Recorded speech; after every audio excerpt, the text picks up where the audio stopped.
10-30 വർഷമായി നമ്മുടെ ജീവിതം കഴിഞ്ഞിട്ട് 30ഓളം റമദാൻ നമ്മുടെ ജീവിതത്തിൽ കഴിഞ്ഞു, 60 റമദാനുകൾ കഴിഞ്ഞു. പക്ഷേ റമദാനിന്റെ യഥാർത്ഥ ലക്ഷ്യം എന്താണ് എന്ന് ചോദിച്ചാൽ പലപ്പോഴും പല രീതിയിലുള്ള ഉദ്ദേശങ്ങളാണ് നമുക്കുള്ളത്.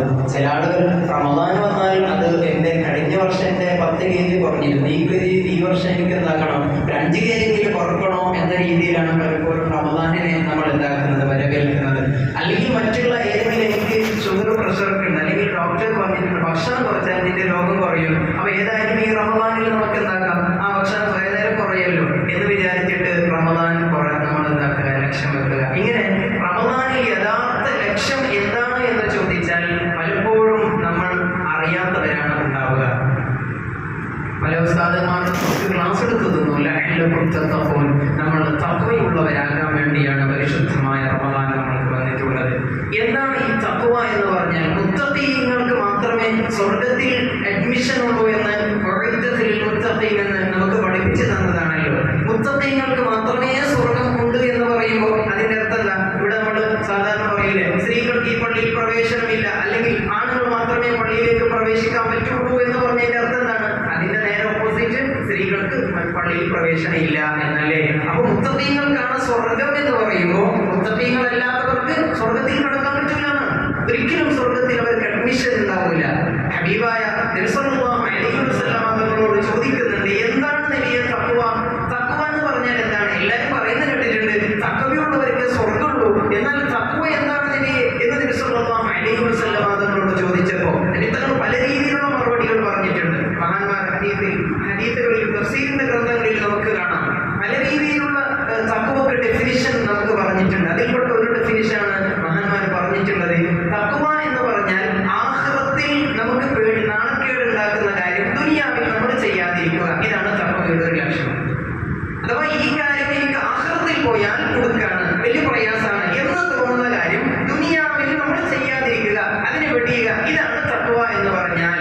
ഞാൻ മറ്റുള്ളവരെ ഗീബത്ത് പറയുന്നു, പരിശുദ്ധമായ റമദാനിൽ നോമ്പ് പിടിച്ചിട്ട് അനുസ്കരിക്കാൻ കഴിയുന്നില്ല എന്ന് പറഞ്ഞിട്ട് ഞാൻ മറ്റുള്ളവർക്ക് ഗീബത്ത് പറഞ്ഞാൽ ആ ഗീബത്ത് കാരണമുണ്ട് നാളെ ആഖിറത്തിലെത്തിയാൽ നിങ്ങൾക്ക് മുടുക്കാണോ രക്ഷയാണോ ഉള്ളത് എന്ന് ചിന്തിക്കുക.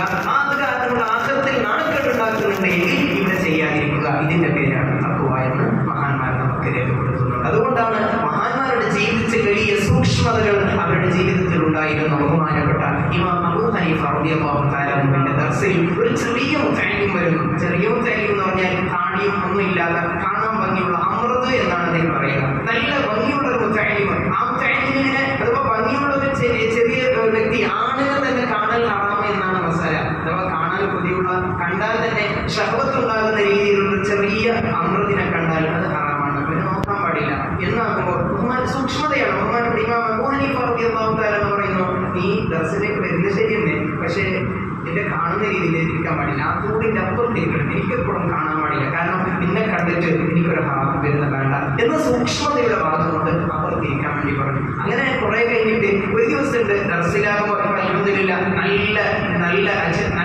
നല്ല പ്രൗഢമായ ദർസ് ഇവിടെ നടന്നു വരികയാണ്. വലിയ സന്തോഷമുണ്ട്. അല്ലാഹു തആല ഈ നാട്ടിൽ ഖിയാമത്ത് നാൾ വരെ അത് നിലനിർത്തി തരട്ടെ. ദർസിലേക്ക് പലരും സംഭാവനകൾ നൽകുന്നുണ്ട്.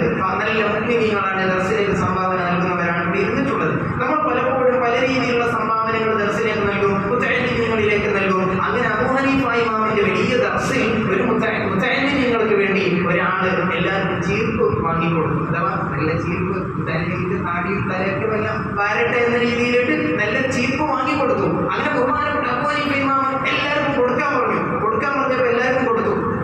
അപ്പൊ എല്ലാവരും കൊടുത്തു. എന്തിനാ അയാൾക്ക് ഇതിനാ കൊടുത്തത് എന്ന് പറഞ്ഞിട്ട് ആ നേരത്തെ വന്ന ആ മുത്തഅല്ലിമിനെ കുറിച്ചിട്ടാണ് പറയുന്നത്. അയാൾക്ക് ഇതിനാ കൊടുത്ത് താടി മൊഴിയൊന്നും ഇല്ലാത്തവനെന്തിന് ചീപ്പ് എന്നാണ് മറുപടിന്റെ ആ ചോദ്യത്തിന്റെ അർത്ഥം. അപ്പൊ പറഞ്ഞു, അതെന്താ ഉസ്താദേ, അത് വർഷങ്ങൾ കഴിഞ്ഞിട്ടാണ്. എത്ര വർഷം കഴിഞ്ഞ് ആ മുത്തഅല്ലിം ദർസിലേക്ക് ചേർന്നിട്ട് അതിന്റെ അർത്ഥം എന്താ? ഇന്നേ വരെ ആ മുത്തഅല്ലിം അത് കണ്ടിട്ടില്ല. ബഹുമാനപ്പെട്ട അബൂ ഹനീഫത്തുൽ കുഫി റളിയല്ലാഹു തആല ഇതിന്റെ പേരാണ് തഖ്വ എന്ന് പറഞ്ഞാൽ. കാരണം അവനെ കണ്ടാൽ നാളെ ആഖിറത്തിലെത്തിയാൽ എനിക്ക് പ്രശ്നമാണ്, അതുകൊണ്ട് ദുനിയാവിൽ ഞാൻ ചെയ്യാതിരിക്കും. ഇമാം ഷാഫിഈ റളിയല്ലാഹു തആല ഒരു സ്ത്രീയെ കുറിച്ചിട്ട്, 2 തലയുള്ള സ്ത്രീയെ കുറിച്ചിട്ട് അവരുടെ മസ്അല ഒരാൾ വന്നിട്ട് ചോദിച്ചപ്പോൾ ഇമാം ഷാഫിഈ തങ്ങൾ ആ മസ്അല പഠിക്കാൻ വേണ്ടി അവിടെ എന്താ ചെയ്തതെന്ന് അറിയും? ആ സ്ത്രീയുടെ പാപ്പാന്റെ അടുത്ത് പോയിട്ട്, അയാളെ കാണാൻ ഹറാമാണല്ലോ, ഒരു സ്ത്രീയെ അന്യ സ്ത്രീയെ കാണാൻ പറ്റില്ലല്ലോ, അത് 2 തലയുണ്ടോ 1 തലയുണ്ടോ ഷാഫി തങ്ങൾ ആ പെണ്ണിന്റെ ബാപ്പാന്റെ അടുത്ത് പോയിട്ട് പറഞ്ഞു, എനിക്ക് ഈ മോളെ നിക്കാഹ് ചെയ്തു തരുമോ? അങ്ങനെ നിക്കാഹ് ചെയ്തു തന്നു. അഥവാ ഇന്ന് ഒരു പെണ്ണ് നോക്കൽ ചടങ്ങിന്റെ അവസ്ഥ കാണൂല്ലോ, നമ്മുടെ അവസ്ഥ അറിയാം. ഒരു പെണ്ണ് സെറ്റാവണമെങ്കിൽ സുബ്ഹാനല്ലാഹ് എന്തൊക്കെ ശബ്ദം പറഞ്ഞതാണ് അതിലുള്ളത്. ഹൈറ്റും വെയിറ്റും എല്ലാം നോക്കണ്ടേ. പണ്ടൊന്നും ഉണ്ടായിരുന്നില്ല എന്നാണ് മുൻഗാമികൾ പറഞ്ഞിരുന്നത്. നമ്മുടെ കാലത്തൊന്നും അങ്ങനെയല്ല. ഇന്ന് ഹൈറ്റും വെയിറ്റും നമ്മുടെ ബ്യൂട്ടിയും എല്ലാം നോക്കിയിട്ടാണ് ഉണ്ടാകുന്നത്. കുറേ ഷർട്ടുകളാണ്, ഷർട്ടും പർദ്ദകളുടെ ഒരു സ്ത്രീ ഒരു പെണ്ണ് കാണാൻ ചടങ്ങിന്. അതേ സമയത്ത് ബഹുമാനപ്പെട്ട ഇമാം ഷാഫിഈ തങ്ങൾ രണ്ട് തലയുള്ള ഒരു ചെറിയ എന്തെങ്കിലും ഒരു കറുത്ത പുള്ളി മുഖത്തിലുണ്ടെങ്കിൽ ആ പെണ്ണ് നമുക്ക് വേണ്ട എന്ന് പറയുന്ന ഈ കാലഘട്ടത്തിൽ നമ്മൾ ബഹുമാനപ്പെട്ട ഇമാം ഷാഫിഈ തങ്ങൾ രണ്ട് തലയാണ്. ആ രണ്ട് തലകൾ അത്ര വലിയ അഴിവുള്ള ആ പെണ്ണിനെ കല്യാണം കഴിപ്പിച്ചു തരുമോ എന്നാണ് ബാപ്പാനോട് ചോദിച്ചത്. അങ്ങനെ കല്യാണം കഴിപ്പിച്ചിരുന്നു. ആ ശരീരത്തിന്റെ മുഴുവൻ പഠനം നടത്തി. എന്നിട്ട് അവിടെ നിന്ന് ദീനാർ കൊടുത്തിട്ട് അവിടെ തലാഖ് ചൊല്ലിയിട്ട് അവിടെ നിന്ന് മസ്അല ഈ ലോകത്തിന് ഖിയാമത്ത് നാൾ വരെ വരുന്ന സർവ്വ കോടാനുകോടി മുസ്ലിമീങ്ങൾക്ക് നമുക്ക് പഠിക്കാൻ പറ്റിയ, നമ്മുടെ ജീവിതത്തിൽ പ്രാവർത്തികമാക്കാൻ പറ്റിയ മസ്അലകൾ എഴുതി വെച്ചു ഇമാം ഷാഫിഈ റളിയല്ലാഹു തആല അൻഹു. അപ്പോഴും ഒരു അന്യ സ്ത്രീയെ കണ്ടിട്ടില്ല. ഇതിന്റെ പേരാണ് തഖ്വ. നാളെ ആഖിറത്തിൽ പോയാൽ അവിടെ നിന്ന് കുടുങ്ങുമെന്ന് പേടിച്ചിട്ട് ദുനിയാവിൽ തന്നെ അങ്ങനെ ഒരു തെറ്റ് ചെയ്യാതിരിക്കുക. ആരെങ്കിലും ഒരാൾ